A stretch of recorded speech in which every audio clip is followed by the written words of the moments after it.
African view, but more from a IT industry standpoint, I think. Please welcome Brandon Peter from CA. Thank you. Appreciate it. Thanks for your time this morning. I know I'm last before you have a well-deserved break, so I'll hope to continue the momentum. I think what you'll see is I'm going to speak about a number of the things that you've heard about already, just most recently from Paul and also from Karsten in the first talk of the day. But what I want to do is up-level that a little bit and talk about the changing nature of identity in public policy. I think Paul is absolutely correct at what we've seen in the United States in particular as a result of the OPM breach and as a result of a number of other high-profile breaches, is that public policymakers are finally beginning to understand that identity needs to have a much more prominent role in broader cybersecurity public policy discussions. And so what I hope to do today is to talk a little bit about this theme of digital transformation and the role that identity has in enabling digital transformation and some of the conversations and examples that we're seeing, principally in the US and in Europe, because we're here in Europe, of some of the most recent public policy developments. So you can't go anywhere today, obviously, without talking about digital transformation. The reality is that as much as we talk about it in industry, governments are intensely focused on this issue as well. And the reason is because that for the success of global economies and national competitiveness, the success of a nation hinges in large part on their ability to harness the power of technology to transform their societies and move forward with economic and social gains. Now, every national economy is looking for advantages in a very competitive environment. And so as governments are looking to establish public policies to accelerate digital transformation within their borders, they're looking at a variety of levers that they can trigger to maximize technologically driven growth. And I'm not a technologist, so I work in the public policy space, and what we see globally is that governments are focusing holistically on how to attract investment and open up their markets. They want to look at different kinds of financial and other incentives that they can use to spur innovation inside of their countries, while at the same time balancing some of the domestic and global market demands and increasingly focused on risk. And in risk, obviously, cybersecurity is a critical part of that. What we see driving most of the public policy discussions in terms of risk is a focus on 5 principal themes. And you'll see, again, I'm going to focus on some developments in Europe principally and in the United States, but the same dynamics are taking place around the globe. And then we could just as easily talk about examples from India, from Korea, from Japan, from Brazil. The reality is that as all governments are seeking to maximize these levers, they're becoming more and more concerned about some emerging themes that I think are leading to a greater focus on identity as a broader part of the cybersecurity ecosystem. So I've listed 5 here, and I won't dwell on these because we'll talk about these in the context of some of the other public policy developments that are coming up.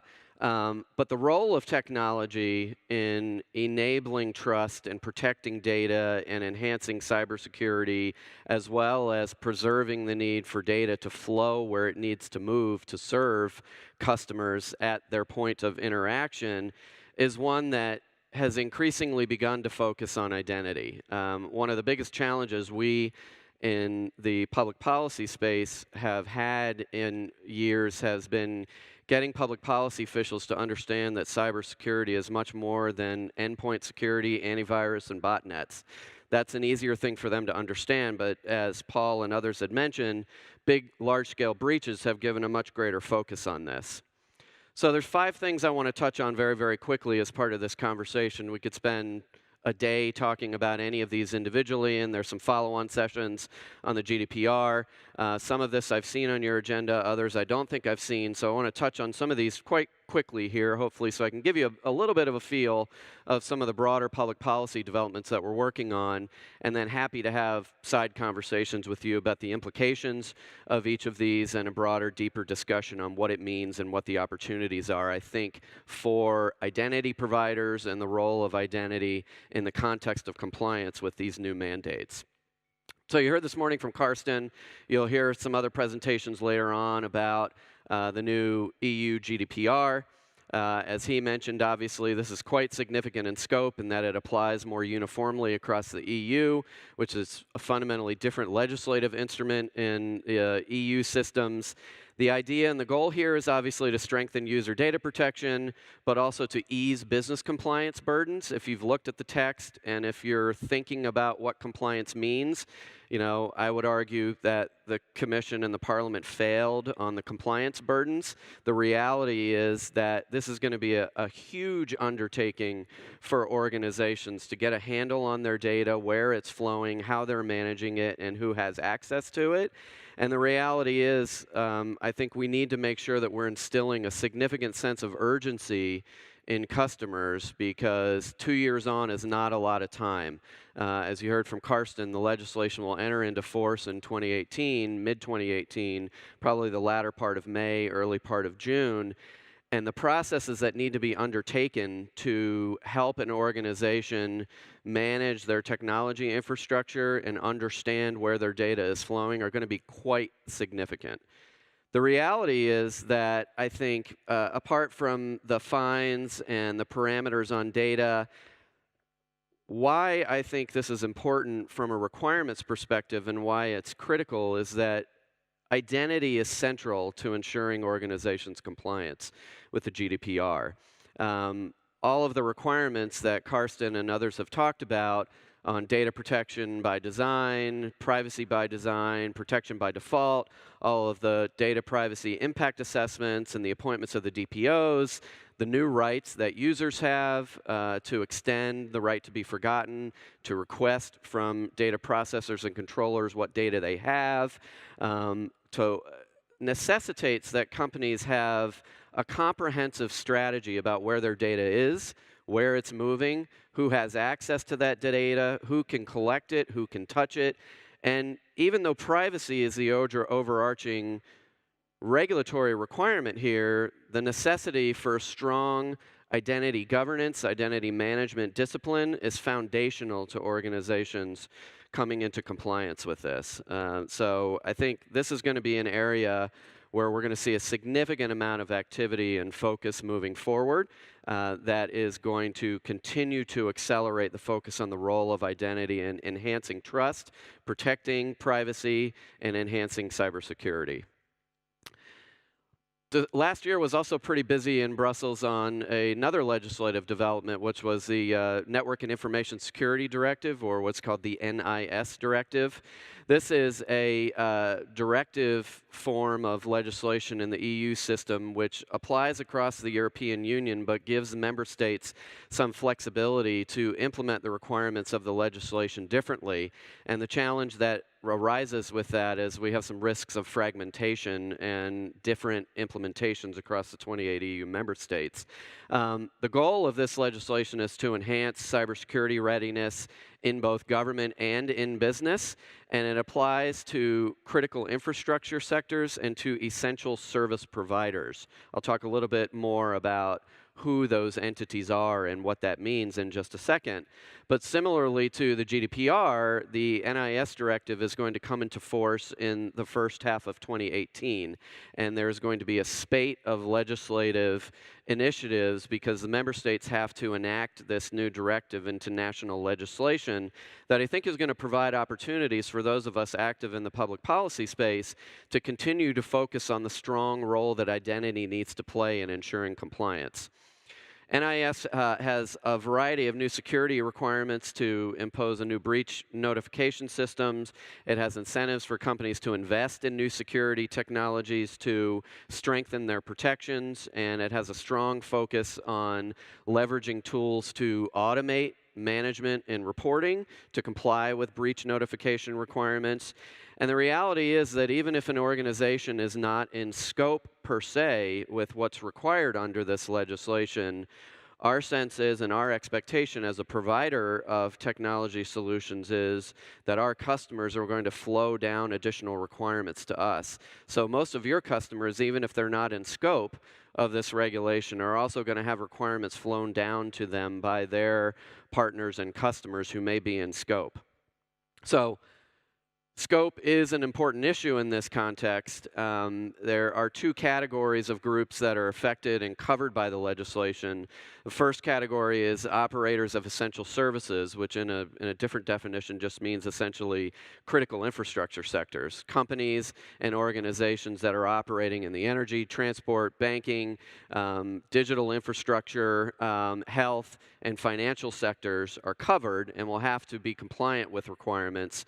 The second component is digital service providers, and this is an area that will continue to be defined because the directive itself focuses on covering the activities of online search engines, online marketplaces, and has a very broad definition of cloud computing providers, which is still going to evolve.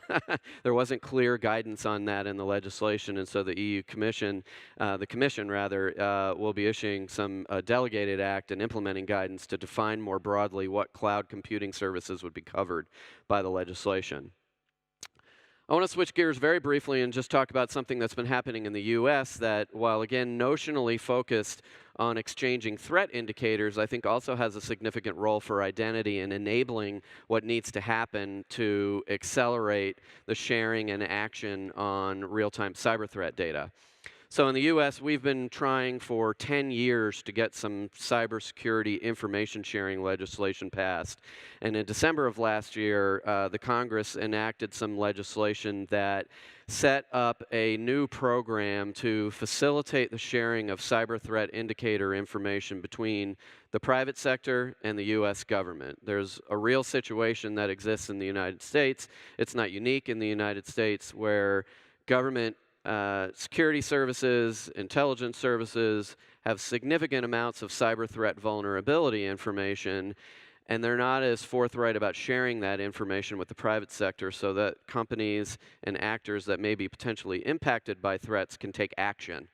At the same time, companies have been very reluctant to share cyber threat information with the government for fear of shareholder lawsuits or litigation that may open them up to by disclosing a significant vulnerability that may exist on their network.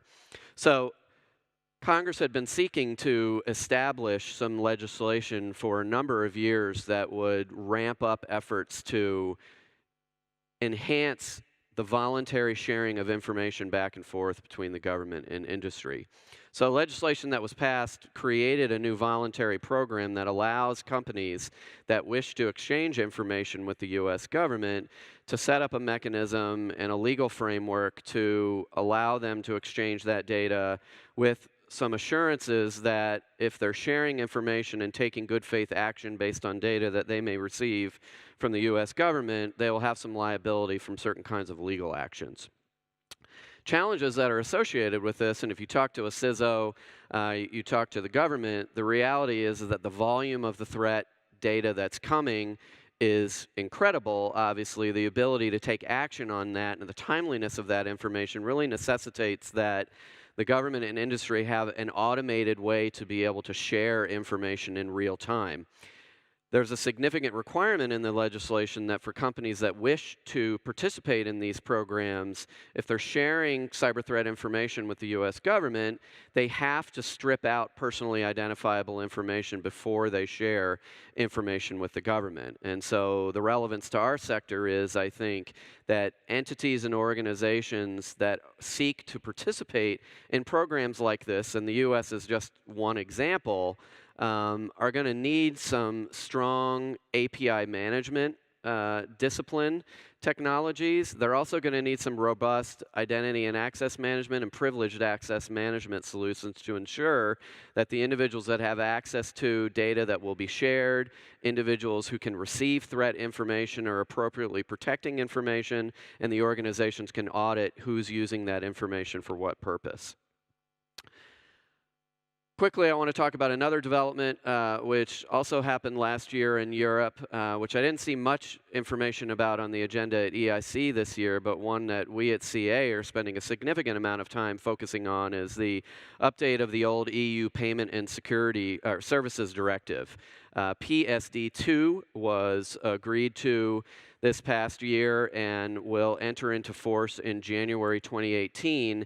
And similar to the NIS directive, this is a piece of legislation that applies across the EU member states, but may be implemented differently. The European Banking Authority is going to be issuing some technical guidance, and the reality is this is going to be a fight for control of users' digital identities in interacting with payment systems. So you see here I talked a little bit about APIs and advanced authentication again. The reality is that PSD2 is intended to standardize how digital payments are made across the European Union to enhance consumer protection, to make it more convenient for citizens, and to accelerate adoption of mobile payments. If you know how systems work today, traditionally we have a variety of intermediaries that are involved in payment processing systems. The indication and the impetus beyond PSD2 is to facilitate new innovations in payment system models. The banks will be able to give third-party providers an ability to have secure access to customer accounts, which means that there'll be much greater disintermediation of financial institutions and payment security technology platforms. What this does is it puts the consumer at the center of every transaction. And the reality is that new payment service providers are going to need significant security controls to respect consumer confidentiality and fight fraud. It's critical because really, at the end of the day, the ability of a service provider to offer compelling, easy-to-use solutions is about the ownership of consumers' digital identities in the financial services and financial payments marketplace. So it's a very interesting development. The European Banking Authority, as I mentioned, is going to be issuing some technical guidelines in the near future to facilitate technical interoperability and implementation. But I think this is another area, an indication specifically, where we're seeing a lot greater focus on the role of identity in enhancing trust and in accelerating digital transformation. Finally, what I want to do is just spend a few minutes talking about, and you heard a little bit about this from Karsten and others, the new US-EU Privacy Shield, which replaces the Safe Harbor, is significant in the context of the overarching discussion around international data transfers. As you know, under EU law, both existing and under the new GDPR, data on EU citizens can only be transferred outside of the EU if a government where that data may be transferred has essential equivalency under EU law. So when the European Court of Justice struck down the Safe Harbor agreement after the Schrems decision, and the negotiations continued to proceed, there's a variety of new requirements and processes in place on organizations that want to sign up for the Shield, and that necessitates that organizations are going to have a significant review period of their own processes, their compliance processes and certifications, as well as the controls that they're putting in place to be certain that individuals can access and challenge data and how it's being used. So again, in this context, as the Shield comes into force and companies sign up, there are a variety of redress mechanisms that are offered to EU citizens that are going to necessitate that a company like CA, who was a signatory to Safe Harbor and intends to sign up to the Privacy Shield to be able to transfer data, is going to have a lot of significantly robust identity solutions in place to be able to audit and document where data has been moved, who's had access to it in the event the complaints are lodged. So the reality is, I think what we're seeing globally is a sharpened focus on new cybersecurity threats in governments across the globe.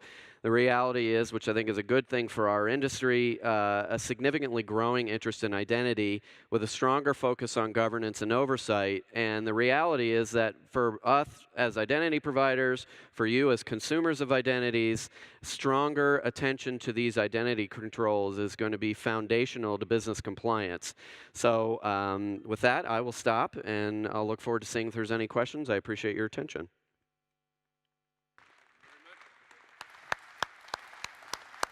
Excellent overview, as I think. Can we see the question? I think there was one question. There you go. Network operators in NIS scope. Yes. Is that true? Yeah. Yeah. Very soon. So that's easy. Yeah, it wasn't it wasn't an inclusive list. It was just illustrative. Okay. So So okay, thanks for your time. thank you very Appreciate much. it.